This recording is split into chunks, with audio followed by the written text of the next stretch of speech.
गांव में एक बूढ़ी दादी है, उसके तो पोता पोती रहते थे और उनकी जिम्मेदारी बूढ़ी दादी पे थी। बूढ़ी दादी उन्हीं को देखकर जी रही थी, क्योंकि वह जिम्मेदारी उसी की थी। उसके बेटा बहू उनको छोड़ के बचपन में ही गुजर गए थे। वो उनको पालन पोषण के लिए बहुत संघर्ष कर रही थी और दोनों बच्चे को देखकर ही जी रही थी। वह हमेशा खेलने के बाद दोनों पढ़ने बैठ जाते हैं। मनीषा उस सोनू को पढ़ाती है और बोलती है, हमें पढ़ लिख कर बहुत बड़ा बनना है, तुम पढ़ाई करो। टू का टेबल सुनाओ। 2 1 जा 2, 2 2 जा 4, 2 3 जा 6, 2 4 जा 8, 2 5 जा 10। सोनू अब तुम सुनाओ, अब तुम्हारी बारी है। तुम्हें अच्छे से पढ़ना है क्योंकि तुम्हें आगे बढ़। वह दोनों अपनी दादी के पास बैठ जाते हैं। दादी उनकी चाय पी रही होती है। वो बोलता है, दीदी मैं अच्छे से पढ़ाई करूँगा, मुझे पता है कि हमारी दादी हमारे लिए बहुत मेहनत करती है और हमें हमेशा खुश देखना चाहती है। हाँ दादी, आप चिंता मत करो, हम अच्छे पढ़ाई लिखाई करके अच्छे बड़े बनेंगे ताकि आपको आगे जाके हमारे लिए इतनी मेहनत ना करनी पड़े।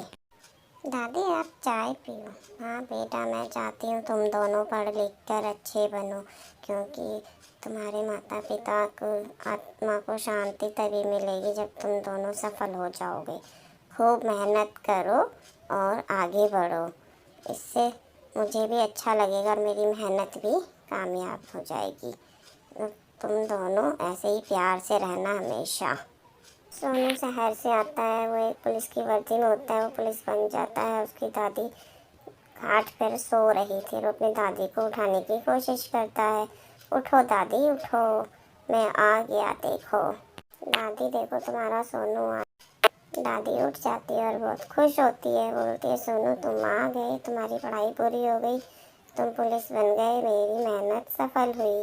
आज तुम्हारे माता पिता भी तुम्हें देख के बहुत खुश होंगे। दादी पोता मिलके खूब बातें करते हैं और चाय पीते हैं।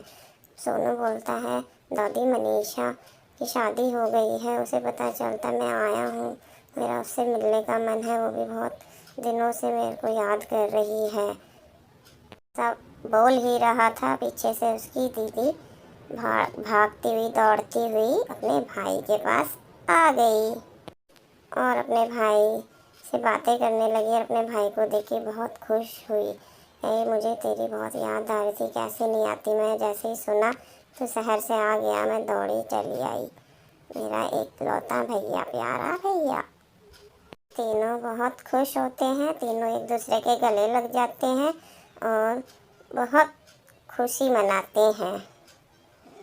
मनीषा बोलती है, भैया अब आप कहीं मत जाना, हमारे साथ ही रहना।